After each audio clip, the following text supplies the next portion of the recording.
इंसान कहता है कि मेरे पास पैसे आए तो मैं कुछ करूं, और पैसा है कि कहता है अरे इंसान तू कुछ कर तो सही, तभी तो मैं तेरे पास आऊं।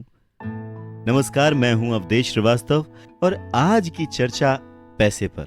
जी हां, यह भी उतना ही बड़ा सत्य है जैसे कि सूरज पूरब से निकलता है, बच्चा मां की कोख से ही जन्म लेता है, वैसे ही पैसे को सही ढंग से अगर समझा ना जाए, संभाला ना जाए, तो वो बहुत सारे दुख देता है। तो बस इसी पैसे को समझने और इसे संभालने की कला के बारे में आज हम चर्चा करेंगे। यानी कि हम बात करेंगे रॉबर्ट टी कियोसाकी की लिखी book rich dad poor dad की। इस किताब के इंट्रोडक्शन में मैं कुछ और बात कहूं, उससे पहले मुझे डॉक्टर एड कोकेन की एक बात याद आती है। लिखते हैं कि रिच डैड पुअर डैड अमीरी का शॉर्टकट नहीं बताती, ये सिखाती है कि आप पैसे की समझ कैसे विकसित करें, किस तरह से अपने पैसे की जिम्मेदारी निभाएं और इसके बाद किस तरह से अमीर बने। तो चलिए शुरू करते हैं। दोस्तों, जब भी बात जिम्मेदारी की आती है तो नाम याद आता है उस शख्स का जिसने जिंदगी में कितनी भी ठोकरें खाई हों, कितना भी दुखी रहा हो, पर हमारे हिस्से के गम लिए और अपने हिस्से की खुशी हमें दे दी। पिता। जेब खाली हो फिर भी मैंने उन्हें मना करते नहीं देखा, जेब खाली हो फिर भी मैंने उन्हें मना करते नहीं देखा। अरे मैंने अपने पिता से ज्यादा अमीर इस दुनिया में कोई इंसान नहीं देखा। रॉबर्ट टी कियोसाकी ने उसी पिता को ध्यान में रखते हुए, उन्हें main character of the story बनाते हुए हमें लाइफ के, आज की जिंदगी के, आज की लाइफ के सबसे इंपॉर्टेंट लेसन को पढ़ाने की कोशिश की है, विच इज पैसा। जी हाँ, हम बचपन से लेकर जवानी तक सिर्फ मार्क्स के पीछे भागते रहते हैं। हमारा जो एजुकेशन का पैटर्न है, पढ़ाई का तरीका है, हम बचपन से सिर्फ यही सुनते आए हैं कि पढ़ो पढ़ो पढ़ो और पढ़ो, और एक लेवल तक पहुंचने के बाद, एक एज तक पहुंचने के बाद डिसाइड करो कि अब क्या करना है। रॉबर्ट टी कियोसाकी इसी बात को बहुत ही खूबसूरती से एड्रेस करते हैं कि हमें पैसे को एक सब्जेक्ट की तरह बचपन से ही क्लासेस में पढ़ाना चाहिए। अगर आज पढ़ाई का मतलब, जिंदगी में सफल होने का मतलब ज्यादा पैसे कमाने से है, तो क्यों ना उस पैसे को सही ढंग से मैनेज करने का गुण हमें बचपन से मिले। स्कूल्स 6 घंटे के 8 घंटे के होते हैं, पर बाकी जो वक्त है वो घर पे बीतता है। तो कहीं ना कहीं स्कूल हो या घर हो, बच्चे को बचपन से ही पैसे की अहमियत, उसकी इंपॉर्टेंस, उसकी मैनेजमेंट के बारे में अगर पढ़ाया जाए तो इसमें कोई भी गलत बात नहीं है। मुझे लगता है कि ये बात कहीं ना कहीं मिसिंग थी। शायद कई सालों से ये जद्दोजहद है कि इसे शुरू किया जाए, इसे समझाया जाए।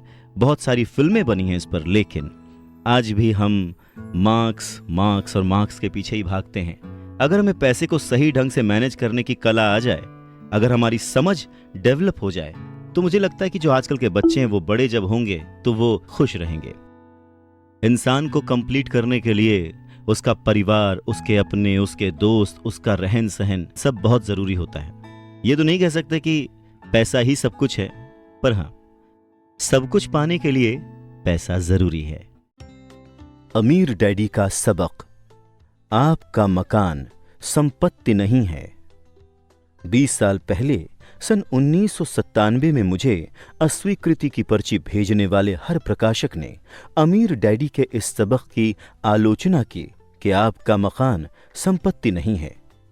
10 साल बाद सन 2007 में जब सब प्राइम कर्जदारों ने अपने सब प्राइम मॉर्गेज की किश्त चुकाना बंद कर दिया, तो संसार का रियल एस्टेट बुलबुला फूट गया और करोड़ों मकान मालिकों को इस सबक की सच्चाई कठोर तरीके से पता चली।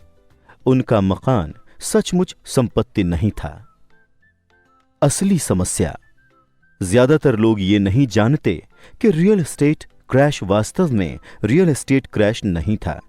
रियल एस्टेट क्रैश गरीब लोगों की वजह से नहीं हुआ था, ये तो अमीरों की वजह से हुआ था।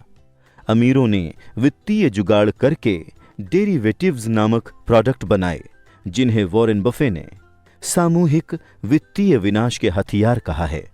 जब सामूहिक विनाश के इन वित्तीय हथियारों में विस्फोट हुआ तो रियल एस्टेट मार्केट क्रैश हो गया और दोष गरीब सब प्राइम कर्ज लेने वालों पर मढ़ा गया। सन 2007 में वित्तीय डेरिवेटिव्स में लगभग 700 ट्रिलियन डॉलर थे। आज ये अनुमान लगाया जाता है कि वित्तीय डेरिवेटिव्स में 1.2 क्वाड्रिलियन डॉलर हैं। दूसरे शब्दों में असली समस्या कम नहीं हुई है बल्कि ज्यादा बढ़ गई है। अमीर डैडी का सबक। अमीर लोग कम टैक्स क्यों देते हैं?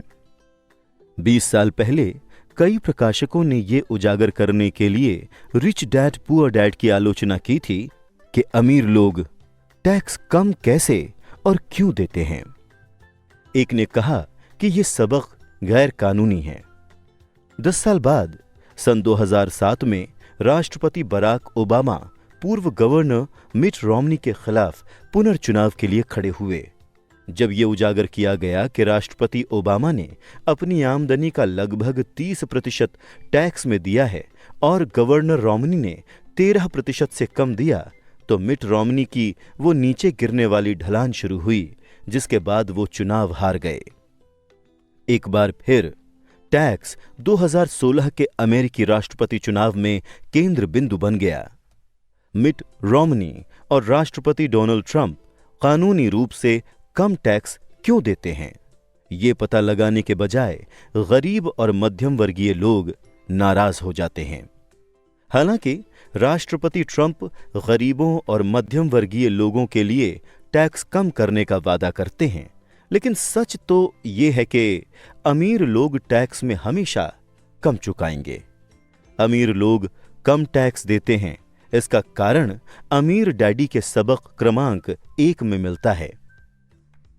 अमीर लोग पैसे के लिए काम नहीं करते। जब तक कोई व्यक्ति पैसे के लिए काम करता है, वो टैक्स चुकाएगा। जब राष्ट्रपति पद की उम्मीदवार हिलेरी क्लिंटन अमीरों पर टैक्स बढ़ाने का वादा कर रही थीं, तो वो असली अमीरों पर नहीं बल्कि ऊंची आमदनी वाले लोगों जैसे डॉक्टरों, अभिनेताओं और वकीलों पर टैक्स बढ़ाने का वादा कर रही थीं।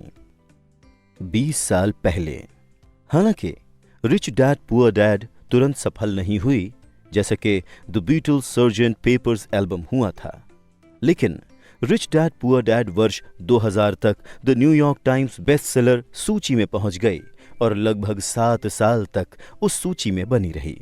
इसके अलावा वर्ष 2000 में ओपरा विनफ्रे का फोन आया।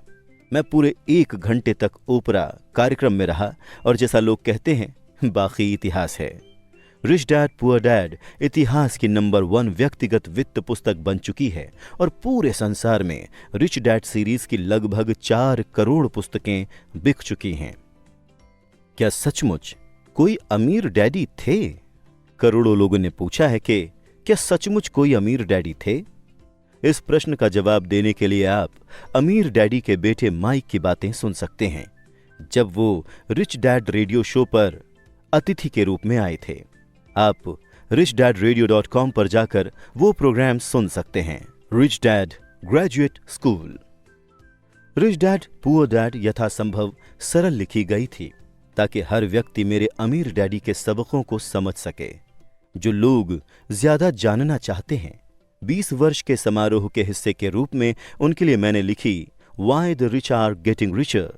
What is Financial Education Really? Why the Rich Are Getting Richer ज्यादा विस्तार और स्पष्टता से बताती है कि अमीर डैडी ने अपने बेटे और मुझे पैसे और निवेश के बारे में क्या सिखाया। Why the Rich Are Getting Richer graduate विद्यार्थियों की रिच डैड पुअर डैड है। ये रिच डैड विद्यार्थियों के लिए ग्रेजुएट स्कूल है। एक चेतावनी और एक आमंत्रण। हालांकि मैंने Why the Rich Are Getting Richer को यथासंभव सरल रखने की पूरी कोशिश की थी, लेकिन अमीर लोग सचमुच जो करते हैं वो आसान नहीं है, न ही उसे समझाना आसान है। अमीर लोग सचमुच जो करते हैं उसके लिए असली वित्तीय शिक्षा की जरूरत होती है, जो हमारे स्कूलों में नहीं सिखाई जाती। मैं सुझाव देता हूं कि पहले आप रिच डैड पुअर डैड पढ़ें, इसके बाद अगर आप और ज्यादा जानना चाहते हैं तो शायद Why the Rich Are Getting Richer आप ही के लिए है। अतीत, वर्तमान और भविष्य के मेरे सभी पाठकों को द रिच डैड कंपनी के हम सभी लोगों की ओर से 20 बेहतरीन वर्षों के लिए आपको धन्यवाद। मानवता